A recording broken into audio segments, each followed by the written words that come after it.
시대의 소망 제36장 믿음으로 만짐. 거라사에서 서쪽 해안에 돌아오신 예수께서는 당신을 영접하려고 모여있는 군중을 보셨다. 그들은 그분을 기쁨으로 맞이하였다. 그분께서는 바닷가에서 얼마 동안 머무르면서 가르치고 병자를 고치다가 연회석에서 세리들을 만나기 위하여 레위 마태의 집으로 향하셨다. 회당장 야이로가 여기에서 그분을 만났다.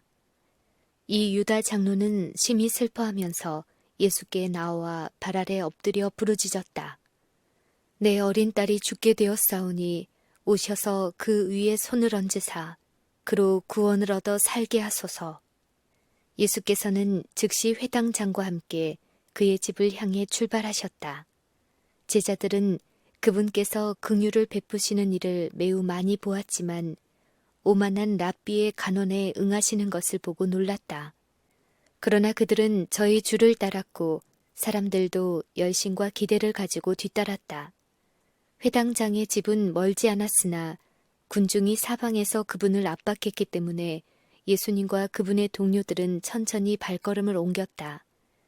걱정이 되는 아버지는 지체하는 것이 조마조마했으나 백성을 불쌍히 여기시는 예수께서는 때때로 멈추어 고통당하는 자를 위로하고 마음에 근심하는 자를 안위하셨다.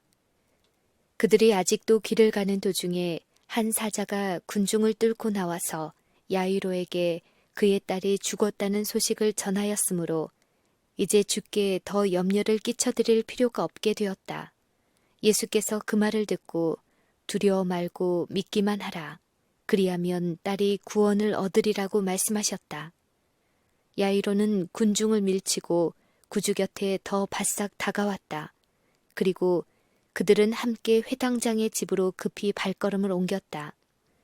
벌써 그곳엔 곡하는 사람들과 피리 부는 사람들이 와 있어서 그들의 떠드는 소리가 공중에 사무쳤다. 무리가 모여있는 것과 떠드는 소리는 예수님의 마음을 거슬리게 했다. 그분께서는 너희가 어찌하여 우느냐? 이 아이가 죽은 것이 아니라 잔다고 말씀하심으로써 그들을 잠잠하게 하려고 하셨다. 그들은 이 외인의 말에 성이 났다. 그들은 아이가 죽는 것을 보았으므로 그분을 멸시하고 조롱하였다.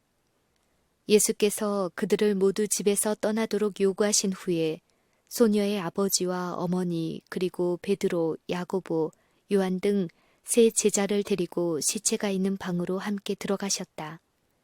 예수께서는 침대 곁에 가까이 가셔서 아이의 손을 잡고 그 소녀의 집에서 흔히 쓰는 말로 소녀야 내가 네게 말하노니 일어나라고 부드럽게 말씀하셨다. 의식이 없는 몸에 즉시 가느다란 움직임이 지나갔다. 생명의 맥박은 다시 뛰기 시작하였다. 입술은 미소와 함께 열렸다.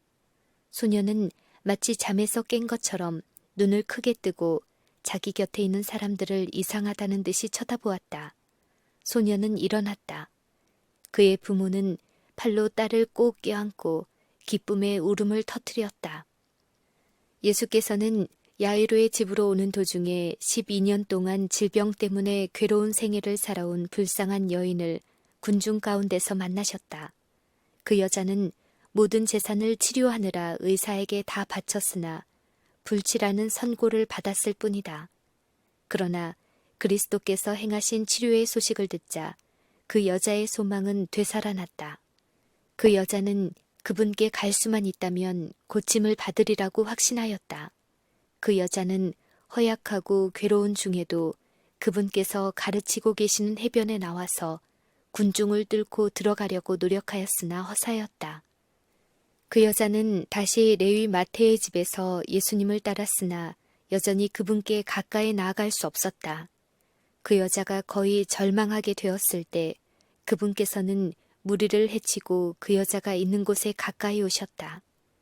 절호의 기회가 왔다. 그 여자는 드디어 크신 의원 앞에 있게 되었다. 그러나 그 여자는 혼란 속에서 그분의 모습을 잠깐 스쳐보았을 뿐 그분에게 말할 수도 없었고 그분을 붙들 수도 없었다. 구조될 유일의 기회를 놓칠까 두려워서 그 여자는 앞으로 밀고 나가면서 혼잣말로 그 겉옷만 만져도 구원을 받겠다고 하였다. 그 여자는 그분께서 지나실 때에 앞으로 나아가서 그분의 옷자락을 간신히 만지는 데 성공하였다. 그러나 그 순간 여자는 자기가 나았다는 것을 알았다. 그 한 번의 만짐에 그 여자의 일생의 믿음이 집중되었고 그 즉시 그 여자의 고통과 쇠약함은 완전한 건강의 활력으로 바뀌었다. 그 여자는 감사한 마음으로 군중 가운데서 물러나오려고 하였다. 그때 예수께서 갑자기 발걸음을 멈추셨다. 따라오던 사람들도 그분과 함께 걸음을 멈추었다.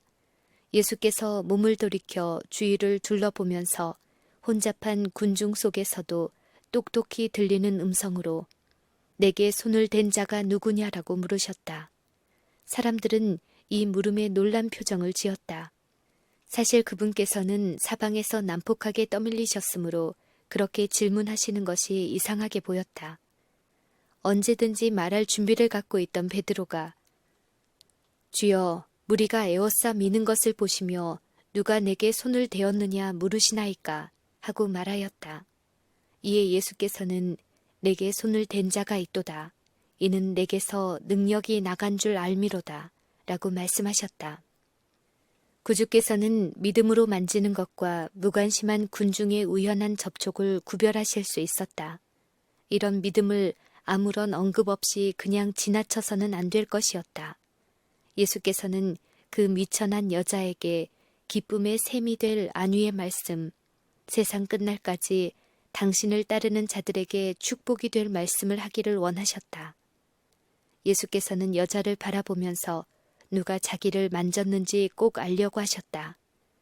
숨길 수 없음을 알자 그녀는 떨면서 앞으로 나와 그분의 발 아래 엎드렸다. 그 여자는 감사의 눈물을 흘리면서 자기가 고통당한 이야기와 어떻게 고침을 받았는가를 말하였다. 예수께서는 부드럽게 따라 안심하라. 내 믿음이 너를 구원하였으니 평안히 가라고 말씀하셨다. 그분께서는 당신의 옷을 만지는 행위만으로도 치유하는 능력이 나온다고 주장하는 미신이 생겨날 기회를 허용하지 않으셨다. 치료가 이루어진 것은 그분과의 외적인 접촉으로 말미암은 것이 아니요 그분의 거룩한 능력을 붙잡은 믿음으로 말미암은 것이었다. 그리스도의 주위에 가까이 밀려다니며 경탄하던 군중은 생명의 능력에 접근해 있음을 깨닫지 못했다. 그러나 고통당하는 그 여인은 고침을 받으리라고 믿고 손을 내밀어 그분을 만졌을 때에 치유의 능력을 체험하였다. 영적 사물도 그와 같다.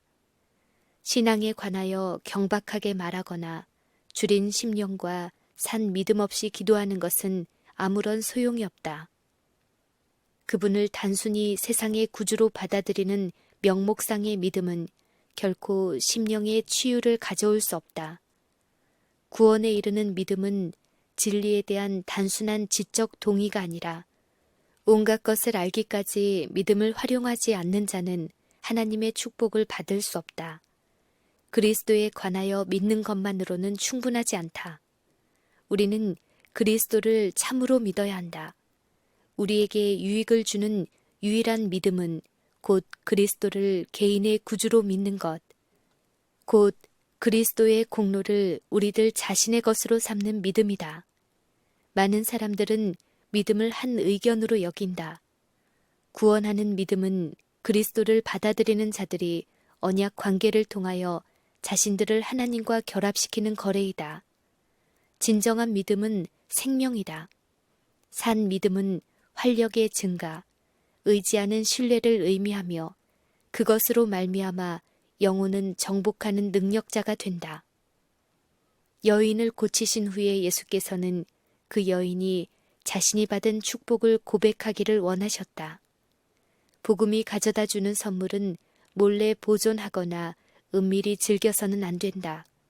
그와 같이 주께서는 우리에게 하나님의 인자하심을 고백하라고 요구하신다.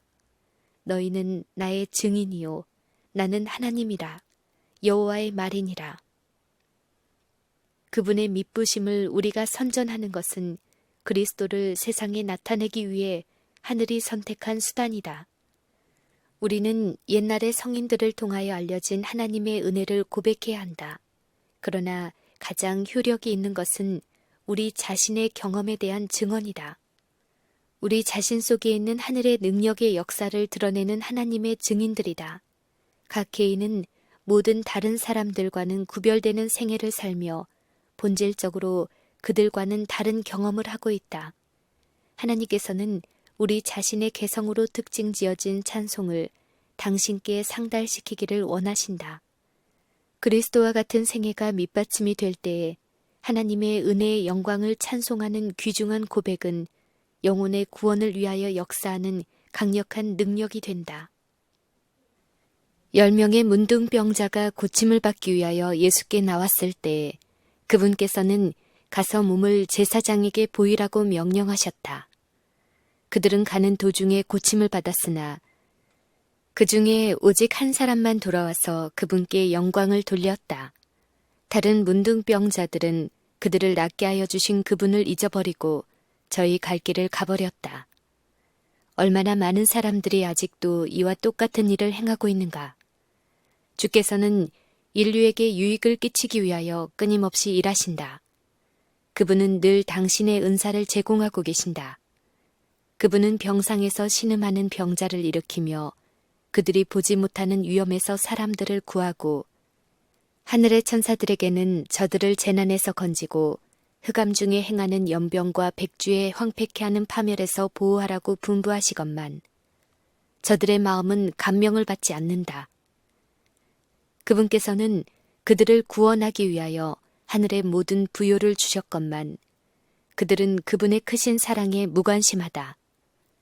배은망덕으로 말미암아 그들은 하나님의 은혜에 대하여 마음을 닫는다. 그들의 심령은 사막의 떨기나무 같아서 좋은 일이 오는 것을 알지 못하고 광야 건조한 곳, 사람이 거하지 않는 땅에 거한다.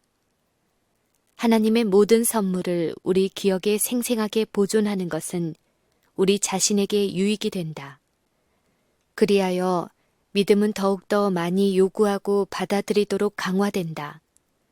우리는 다른 사람들의 믿음과 경험에 대해서 읽을 수 있는 모든 기사 가운데서보다 자신이 하나님에게서 직접 얻은 가장 적은 축복 가운데서 더 많은 격려를 얻는다. 하나님의 은혜에 응답하는 사람은 물된 정원과 같다. 그의 치료는 급속할 것이며 그의 빛은 흑암 중에서 빛날 것이며 주의 영광이 그에게 나타날 것이다. 그러므로 우리는 주의 자비와 그 많은 긍휼을 기억하도록 하자. 이스라엘 백성처럼 증거의 돌비를 세워 하나님께서 우리를 위해 행하신 그 귀한 이야기를 그 돌에 새기자.